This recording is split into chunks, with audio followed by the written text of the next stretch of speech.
Sud Radio, 7h46. Sud Radio vous explique Gabriel Attal qui a donc annoncé toute une série de mesures pour tenter de lutter contre la violence des mineurs. Mais quels sont les vrais chiffres de cette délinquance des mineurs pour démêler le vrai du faux? Nous sommes avec Hector Lajoigny. Bonjour. Bonjour. Et merci d'être avec nous ce matin sur Sud Radio. Vous êtes avocat pénaliste à Versailles. Je voulais vous recevoir parce que c'est assez difficile de savoir comment évolue cette violence des mineurs. Ça dépend beaucoup des chiffres, par exemple, entre ceux qui sont mis en cause et ceux qui sont réellement condamnés. C'est pas la même chose. Oui, tout à fait. Je rappelle qu'une personne qui est mise en cause, elle est donc suspectée, mais rien ne démontre qu'elle est coupable. Vous avez parfois des mis en cause qui sont par la suite condamnés. Donc là, moi, je trouve que c'est opportun de les prendre en considération dans les chiffres. En revanche, dans les chiffres qui ont été annoncés par le Premier ministre hier, je crois savoir, on comprend, on suppose qu'il s'agit de mise en cause. Donc parler de mise en cause, c'est pas tellement intéressant. Il y a 2 fois plus d'adolescents impliqués pour coups et blessures, 4 fois plus pour trafic de drogue, 7 fois plus pour vol avec armes par rapport à la population générale. Bah oui, mais impliqué, à mon sens, ça veut dire suspect. Ça ne veut pas dire coupable. S'ils avaient été condamnés, il aurait dit condamnés.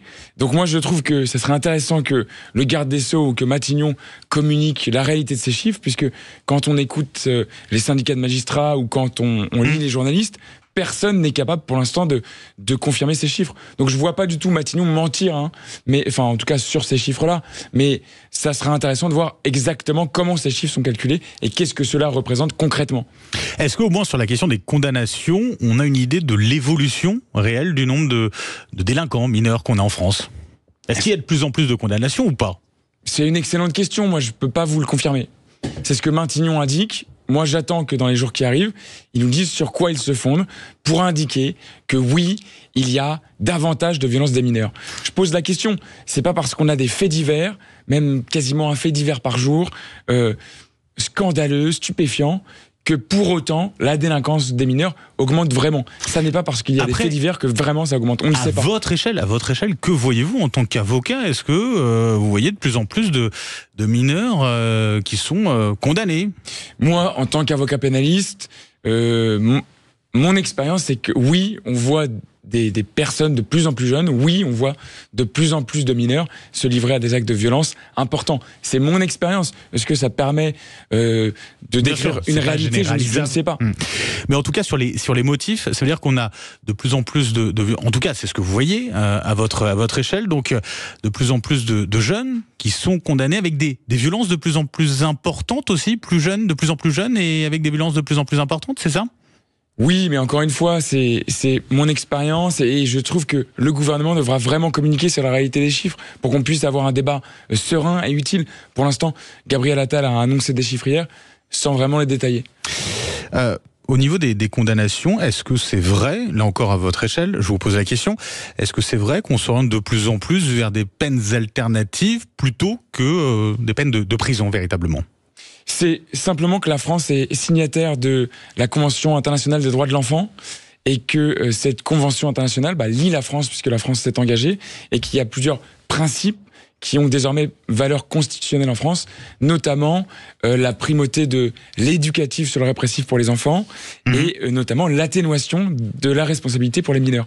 Pourquoi ? Parce que l'on estime que dans notre société, un mineur, quelqu'un qui a moins de 18 ans, n'a pas la même maturité et la même propension à discerner qu'un adulte, tout simplement. C'est l'excuse de minorité, Gabriel Attal a dit, il veut remettre en question cela. Qu'est-ce que vous en pensez, vous ?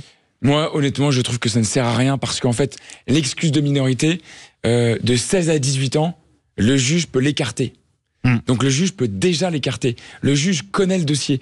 Vous et moi, si on discute d'un fait divers aujourd'hui, on ne connaît pas le dossier. Alors que le juge, lui, connaît le dossier. Et puis, par ailleurs, moi, je défends toute la journée des gens qui sont accusés d'avoir commis des infractions. Oui. Et jamais les personnes se disent « Ah bah oui, aujourd'hui moi j'ai 16 ans, avant j'avais une excuse de minorité, maintenant j'en ai plus, ah bah peut-être que je vais ne pas poignarder quelqu'un. » On se sent pas plus protégé ? Mais ce qui est important dans le discours de ceux qui disent qu'il faut abolir l'excuse de minorité, c'est de dire « Bah oui, ça va être dissuasif. » Mais non, pas du tout. Jamais un délinquant, avant de passer à l'acte, va se dire « Est-ce que je risque 15 ou 30 ans de prison ?» Jamais. Un dernier mot rapide sur une autre annonce de Gabriel Attal hier, sur cette question de la comparution immédiate dès 16 ans, à partir de 16 ans au lieu de 18. à mon sens, ça ne sert à rien dans la mesure où ça sera contre-productif parce que la comparution immédiate sous-entend que, pour faire simple, entre la garde à vue et la comparution devant le tribunal, il doit se passer 20 heures. Il y a des exceptions, mais en principe, c'est 20 heures.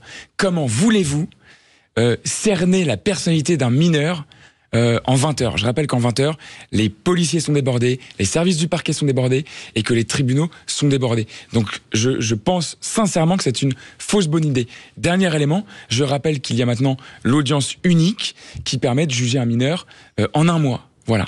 Donc aucune utilité à mon sens de faire une comparution immédiate pour un mineur. Hector Lajoigny, merci d'avoir été avec nous ce matin sur Sud Radio, avocat pénaliste donc à Versailles. Je vous souhaite une très belle journée. Sud Radio, il est 7h52, on revient dans un instant. On va parler cette fois-ci des annonces au niveau de l'école de Gabriel Attal. À tout de suite.